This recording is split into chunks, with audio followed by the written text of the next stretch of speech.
kampu zombi nayogera nazo kubanga bakwano bange bombi bakwano bo Chameleon ne Saha bonna mikwano gyo abayimbi bombi bakwano bange okitegedde muganda wange era njogerezeganyaamu nabo mu bizinensi wenkimalira wekyaggwera kyaggwa nga maliriza ne Saha wasooka contacting ani bombi nayogera nabo mu period yemu otegedde naye terms zino ziyingiramu nti sente ospendingawo ekinene kubanga omukulu akuwa terms ze nakugamba nze njagala business class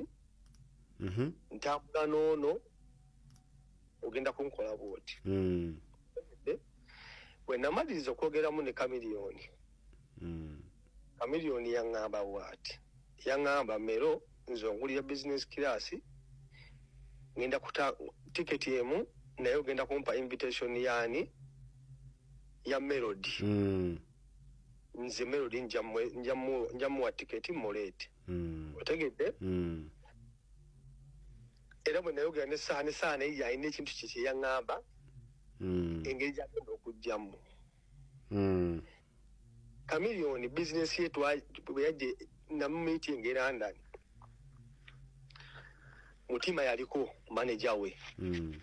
ebyo byenkugamba twabyogera ali Uganda naŋŋamba agenda kutambula ne Melody naye Melody yajja mwegulira ticket naye ate bwe mu meeting e London ne bikyukamu nga Mutima ndaga alina okugirako nga ne Mutima ayagala kubeegattako babere basatu nga Mutima alina okugirako kiba kitegeeza Mutima alina omugulira ticket Mutima kati kino kyenkubuulira nkikugamba before COVID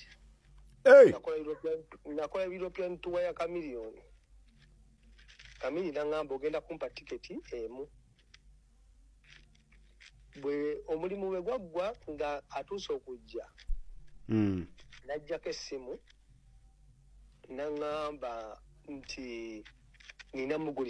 namugulira business class ku last moment ng'alina okugenda ku kisaawe kwolwo nalina okukwata ssente miliyoni 4 nenziweereza Mutima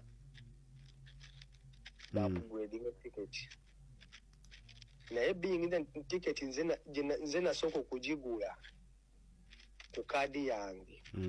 tiketi eyo bw'ogyapugredinga nfuna notification tiketi bw'ogyapugredinze bwe naweereza ssente tiketi tebagyapugredinga bazikwata bukwasi ne bazitwala butereevu kati bwe twamiitinga e London ekyanzija mu mulimu gwabwe najjukira ebintu bya happeninga before neŋŋamba ngenda kudda mu Saga eyaliwo before neŋŋamba Chameleon kamuleke okontaktinga Saha ne tukutula omulimu awo Chameleon wali wamugambyeko dda ku ddiiru eno eriwo oba just wali tonnaba naye kumu involving ddiiru ki anti eno gye twogerako because ogambye namukiringa neŋŋamba bye byaliwo luli biyinza okuddamu kati anti bwe meetinga Mutima ne Mutima alina okugirako neŋŋamba ngenda kuddamu ntawaane nga bwe natawaana emabega mu mutima gwange kuba nali njogera ne kampu zombi neŋŋamba ngende ne Saha kuba ali straight kyeyampadde yaŋŋambye ogenda tambula bwe nti noono Mero kimale kimala kati kuba nali njogera nabo mu period yemu ndaba bwenfulumya fulaya kuba Saha yaŋŋamba Mero ndi ku nnyonyi ŋŋenda mu America naye gwe kola fulaya teeka wano deposit kati bwenfulumya fulaya nenjiteeka ku status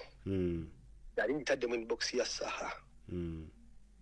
nenkubira Saha mubuuze fulaya ogirabye omuntu omu najja n'akomentinga n'akomentinga ku status yange nga njogera ne Saha netulika nesikaninga otamuno omusajja anoomye Saha ngamba ani anoomye nemugamba omuntu ono akoze eki anoomye ng'ani akomentinga saidi eri hey. gyesiwadde mulimu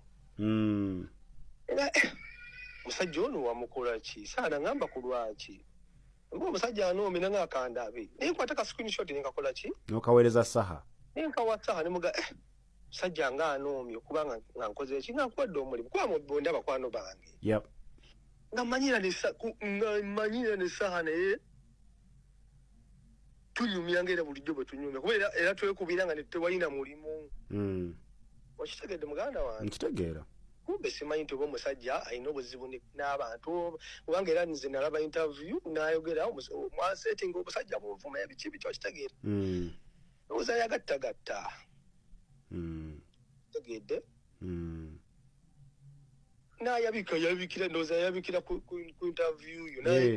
n'abijjayo badde bimutawaanya ku mutima kati gwe bwe waweereza saati wakiinaamu kirowoozo nti kiyinza okwabika n'ekituuka bwe kiti just oba gwe wali oshalingerako kyalo n'omugamba nti wayi omusajja ate akoze ati nze saashe yalinga nti oba ndoopa oba nkola kino just jokingly nga njogera n'omuntu gwe twogera naye everyday otegedde kumbe ndowooza balina ebyabwe otegedde muganda wange bwekityo bwekyali naye nga gwe kyolina okumanyiza bena sharinga posta ya saha omusajja yanooma naye munnange waliwo voice note waliwo abantu abagamba nti omusajja yagamba mbu yasobola okujja n'akuyimbira obwerere oyo muleke byali bituufu oba just lugambo muganda wange mpuliriza kintu kyenkubuulidde bwekyali era nesayandigayo nti omusajja yampa voice note tewaliwo voice note kati abadde bazunza olugambo lwa voice note baviveeko it was just a screenshot muganda wange abantu bakola amawulire kulinyisa mu channel zaabwe kola ki okitegedde omusajja namuwaka screenshot ng'omuntu akomentinze kuba nali naye ku ssimu mugambo waayi falayo girabye gimpanikireko